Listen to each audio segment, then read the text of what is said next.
Good morning students. Last lecture में हमने जो फेडरल सिस्टम था उसकी फीचर्स को डिस्कस करा था, ठीक है।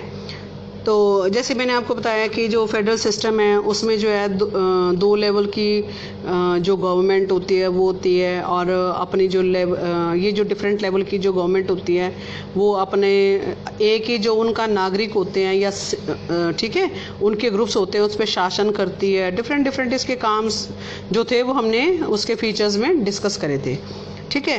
तो अब जो है हमारा फेडरल सिस्टम है उसकी जो काम करने का तरीका है वो सबसे ज़्यादा जो है वो क्या है, उसके लिए जो दो चीज़ें हैं वो सबसे ज़्यादा इम्पॉर्टेंट है, ठीक है। ये जो विभिन्न लेवल की जो गवर्नमेंट होती है इसके बीच पावर शेयरिंग है, उसके जो नियम थे उनमें आपस में क्या होनी चाहिए, इनकी सहमति होनी चाहिए, यानी कि एग्री होनी चाहिए।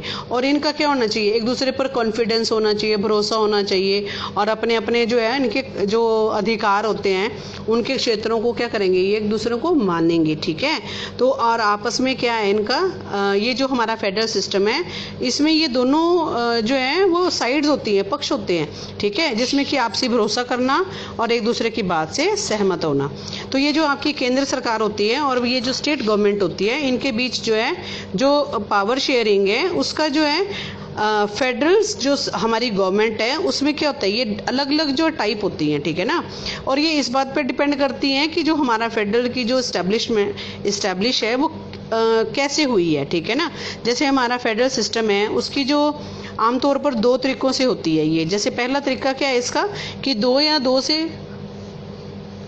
ये जो दो से जो अधिक फ्री जो राष्ट्र होते हैं उनको साथ में लेकर एक बड़ी जो है यूनिट जो है उसको बनाया जाता है, ठीक है। और इसमें जो दोनों जो है फ्री जो नेशन है उसमें जो है एक दूसरे के साथ जो है वो काम करते हैं और अपनी अलग अलग पहचान को भी क्या करते हैं, ये बनाए रखते हैं, ठीक है। और ये क्या करते हैं कि अपनी जो है सिक्योरिटी या अपने आप को खुशहाल कैसे करना है इसका जो है ये भी जो है रास्ता जो है वो खोजते रहते हैं, ठीक है।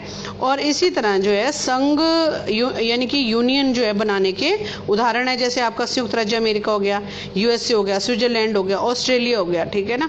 इस तरह की जो फेडरल सिस्टम वाले जो कंट्रीज हैं आमतौर पर ये क्या करते हैं, जो आपकी जो प्रांत होते हैं, ठीक है ना, उनको क्या है इनमें भी क्या होता है, इनके समान इक्वल राइट होते हैं। और ये जो केंद्र होता है सेंटर से ज़्यादा क्या होते हैं, मेन पावरफुल होते हैं। और इसका जो दूसरा तरीका क्या है जो फेडरल सिस्टम के गठन करने का, वो है जो बड़े देश होते हैं हमारे जो इंटरनल इनकी जो डाइवर्सिटी होती है उनको ध्यान में रखते हुए ये राज्यों का गठन करते हैं। और फिर राज्य जो हैं अपनी नेशन गवर्नमेंट के बीच में जो पावर शेयरिंग है वो कर देते हैं। जैसे आपका इंडिया हो गया, बेल्जियम हो गया, स्पेन हो गया, इस तरह के एग्जाम्पल हैं ये, ठीक है। और दूसरी ये जो कैटेगरी है इसके सिस्टम में जो ये स्टेट होते हैं, ठीक है, ये केंद्र सरकार जो है ज़्यादा ताकतवर हुआ करती है इसमें, और पहले वाले में जो था वो स्टेट गवर्नमेंट जो है वो ज़्यादा ताकतवर होती है, इसमें सेंट्रल गवर्नमेंट ज़्यादा ताकतवर होती है। और इसमें जो है विभिन्न जो स्टेट होते हैं उसको समान अधिकार दिए जाते हैं। और कोई ऐसी सिचुएशन आ जाती है, कोई ऐसी स्थिति आ जाती है जिसमें किसी प्रांत को इम्पोर्टेंट राइट्स भी जो है वो क्या दिए जाते हैं, ठीक है। अब नेक्स्ट हम पढ़ेंगे कि हमारा जो इंडिया है उसमें जो फेडरल सिस्टम है, ठीक है ना, उसके बारे में हम पढ़ेंगे। तो अब ये जो हमारा बेल्जियम था और श्रीलंका था ये बहुत छोटे छोटे कंट्रीज थे, ठीक है। और यहाँ जो था डाइवर्सिटी को संभालने के लिए जो इतनी सारी मुश्किलें आई, ठीक है। तो सोचो भारत जो इतना बड़ा विशाल कंट्री है, भारत जो है इतना बड़ा विशाल कंट्री है, इसमें जो है कितना मुश्किल होगा कि इन सारों को संभालना, क्योंकि यहाँ पर डिफरेंट टाइप ऑफ लैंग्वेजेस हैं, रिलीजन है, और अलग अलग जो है तरह के लोग रहते हैं। हाँ, और जो हमारा देश है यहाँ पर पावर शेयरिंग की क्या सिस्टम है, तो देखते हैं। अब हम इसका शुरुआत करते हैं किससे, कॉन्स्टिट्यूशन से। और देखो जब हमारा कंट्री जो है आज़ाद हुआ तो बहुत ही, जब डिवीज़न हुआ तो बहुत एक मतलब अच्छा माहौल नहीं था, ठीक है। सब तरह दुख था और जैसे बहुत ज़्यादा क्या था, नुकसान हुआ था। तो आज़ादी जब हुई हमारी उसके बाद जो है हमारा जो था बहुत सारे जो फ्री जो रजवाड़े थे वो भारत में क्या हो गए, मर्ज हो गए, ठीक है। और हमारा कॉन्स्टिट्यूशन ने भारत को राज्यों का संघ जो है वो घोषित कर दिया गया, ठीक है। इसमें जो है जो हमारा ये जो यूनियन शब्द जो नहीं आया जो संघ जो है उस पे भारतीय संघ का गठन जो है वो हमारा फेडरल सिस्टम के जो प्रिंसिपल था उसके ऊपर हुआ। ठीक है, अब हमारा जो फेडरल सिस्टम है उसकी जो फीचर्स हमने पीछे जिक्र किया था उनको फिर से एक बार देख लेते हैं कि हमें सभी बातों का हमारा जो कॉन्स्टिट्यूशन है उसमें जो है डिफरेंट प्रोविजन है। जैसे हमारे जो संविधान में हमारे जो दो तरफ की जो ये जो सिस्टम बनाया था उसका प्रावधान किया। जैसे यूनियन आपकी गवर्नमेंट है जिसे हम सेंट्रल गवर्नमेंट कहते हैं और राज्य सरकारें कहते हैं। ठीक है, तो केंद्र सरकार को पूरे भारत जो है यूनियन का क्या करना पड़ता है, रिप्रेजेंट करना पड़ता है उसको।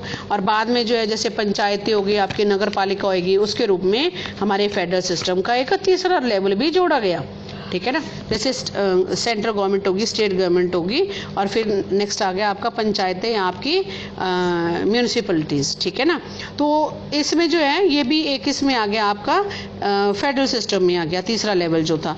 तो किसी भी फेडरल सिस्टम की तरह अपने यहाँ जो है वो 3 टायर्स है इस सिस्टम की। ठीक है ना, जिसमें कि इनको अलग अलग जो है राइट्स मिले हैं। और जो हमारा कॉन्स्टिट्यूशन है इसमें स्पष्ट रूप से बोल रहा है कि हमारा जो सेंटर है और जो स्टेट गवर्नमेंट है इसके बीच जो है अधिकारों को कितने हिस्सों में बांटा गया है, 3 हिस्सों में बांटा गया है। ठीक है ना, तो ये सॉरी स्टूडेंट्स, तो इसमें जो है 3 लिस्ट जो है वो इस प्रकार बनाई गई है। जैसे यूनियन लिस्ट है, स्टेट लिस्ट है और कॉन्करेंट लिस्ट है। ठीक है, यूनियन लिस्ट को हम हिंदी में संघ सूची, राज्य सूची और समवर्ती सूची के नाम से जानते हैं। तो ये जो यूनियन लिस्ट है इसमें क्या क्या आता है, जैसे रक्षा करना, हमारे जो फॉरेन अफेयर्स है, हमारी जो बैंकिंग है, कम्युनिकेशन है, मनी है। ठीक है, इसमें सारे जो है नेशन जो इम्पोर्टेंस के विषय हैं। ठीक है, और पूरे देश के लिए इन मामलों में एक तरह की पॉलिसी जो है वो बनाई जाती है। इसी कारण जो है इन विषयों को किस में लिया जाता है, यूनियन लिस्ट में लिया जाता है। ठीक है, और ये जो यूनियन लिस्ट है इसमें विषयों के बारे में जो हमारे जो कानून बनाने का अधिकार है वो सिर्फ किसका है, सेंट्रल गवर्नमेंट का है। ये इंपॉर्टेंट क्वेश्चन है आपका। ठीक है ना, अगर इन लिस्ट के बारे में पूछते हैं तो इन तीनों लिस्टों को एक्सप्लेन करना है। तो यूनियन लिस्ट में क्या है आपका, आपकी रक्षा, ठीक है ना, आपके जो फॉरेन अफेयर्स हैं, आपकी बैंकिंग है, आपकी कम्युनिकेशन है, आपके मनी है। ठीक है, और करेंसी है यानी कि आपकी। ठीक है, तो ये सारे जो है नेशनल इंपॉर्टेंस के विषय हैं। ठीक है, तो पूरे देश में इन जो ये जो अफेयर्स हैं बेटा, इसमें एक ही तरह की पॉलिसीज जो है उनको बनाने की क्या है, जरूरत है। और इन विषयों को हम किस लिस्ट में डालते हैं, आपकी यूनियन लिस्ट में डालते हैं। ठीक है, और इसमें जो है कानून बनाने का, अगर इससे रिलेटेड कोई भी कानून बनेगा तो किसको राइट है, वो किसको, आपकी सेंट्रल गवर्नमेंट को है। ठीक है, तो नेक्स्ट है आपका स्टेट लिस्ट।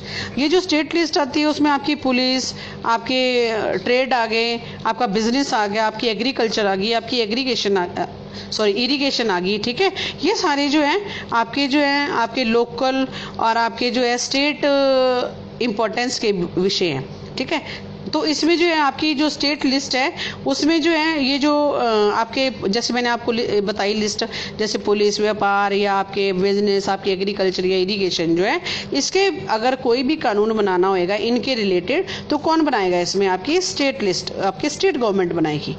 ठीक है, तो नेक्स्ट है आपका कॉन्करेंट लिस्ट। ये जो कॉन्करेंट लिस्ट है इसमें आपकी एजुकेशन, फॉरेस्ट, आपकी जो ये लेबर यूनियन होती है, आपकी मैरिजेज हो गए, आपकी किसी को अडॉप्ट करना है, आपका जैसे उत्तराधिकार जैसे नियम है ना, तो ये सारे विषय किस में आते हैं, आपकी कॉन्करेंट लिस्ट में आते हैं। और जो केंद्र के साथ साथ जो है और राज्य सरकारों की इसमें जो है इक्वल जो है इंटरेस्ट होता है। ठीक है, तो इन विषयों पर जो कानून बनाने का अधिकार होता है आपकी स्टेट गवर्नमेंट और जो सेंट्रल गवर्नमेंट होती है उन दोनों को होता है। लेकिन जब अगर दोनों के कानूनों में टकराव हो जाता है, अगर ये दोनों आपस के जो इन कानून बनाया है माना एक दूसरे से एग्री नहीं होते हैं, तो इसमें जो है सेंट्रल गवर्नमेंट द्वारा कानून बनाया होता है, वही जो है वो माना जाता है। ठीक है, अब ये सवाल उठता है कि ये जो लिस्ट बनी थी या जो ये जो चुने गए थे, जैसे मैंने यूनियन लिस्ट में आपको बताए जो क्या क्या उसमें लेना है, या स्टेट लिस्ट में बताए या कॉन्करेंट लिस्ट में बताए। ठीक है, तो जो इस विषय में जो इस सूची में नहीं आते हैं उनका क्या होता है, जैसे आपका कंप्यूटर हो गया, सॉफ्टवेयर हो गया जैसे विषय हैं। तो ये क्योंकि ये संविधान बनने के बाद आए थे, कॉन्स्टिट्यूशन जिस समय बना था उस समय ये जो कंप्यूटर सॉफ्टवेयर जैसे जो टॉपिक है इसके ये उस समय नहीं थे।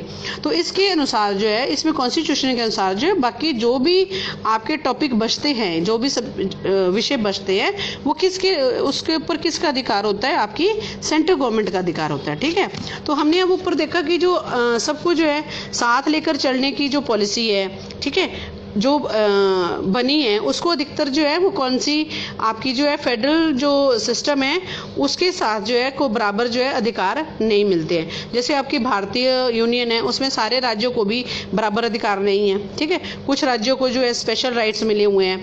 भारत में आपका जम्मू कश्मीर है जैसे एकमात्र ऐसा राज्य है जिसमें अपना कॉन्स्टिट्यूशन है। ठीक है, और इस प्रकार जो है इस राज्य में जो है आपकी पार्लियामेंट की अनुमति के बगैर भी है भारतीय संविधान के बहुत सारे प्रोविजन जो है उनको लागू नहीं किया जाता है। इस प्रकार जो है इस राज्य के जो निवासी हैं, जो वहाँ रहने वाले लोग हैं, उसके अतिरिक्त में कोई भी भारतीय नागरिक जो है वो वहाँ जमीन या मकान जो है नहीं खरीद सकता है। लेकिन अभी जो पीछे एक एक्ट पास हुआ था उसमें ये प्रोविजन बना है कि हमारे इंडिया के जो नागरिक हैं और वहाँ पर जो है वो ये ज़मीन वगैरह खरीद सकते हैं। ठीक है, जो हमारा जो है इंडियन यूनियन है उसमें कई जो है यूनिट है, उनमें बहुत ही कम अधिकार है।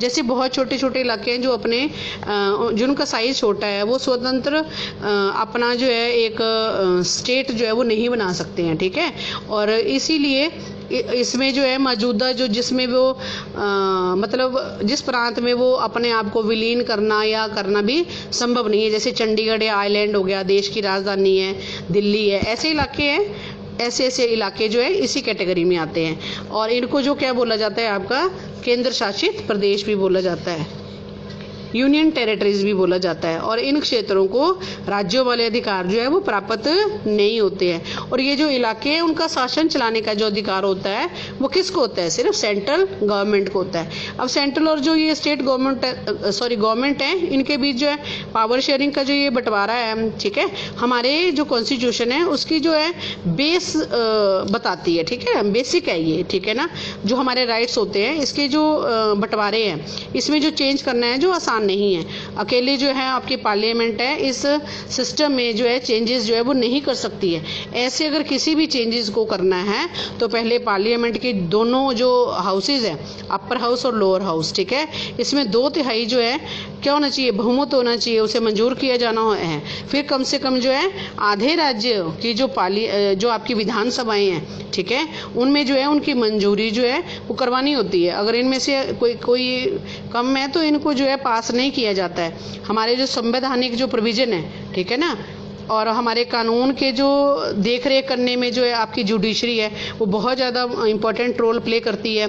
हमारी पावर्स के जो ये पावर शेयरिंग है उसके संबंध में अगर कोई भी आपस में विवाद हो जाता है या कोई बात हो जाती है तो उसके फैसले जो है आपकी हाई कोर्ट और सुप्रीम कोर्ट के पास ही होते हैं। सरकार चलाने के लिए जो अपनी रिस्पॉन्सिबिलिटी है उनको करने के लिए जो जरूरी जो है रेवेन्यू की जो कोई भी काम है वो सेंट्रल और स्टेट गवर्नमेंट को टैक्सेस लगाने या रिसोर्सेज को जमा करने के राइट्स है।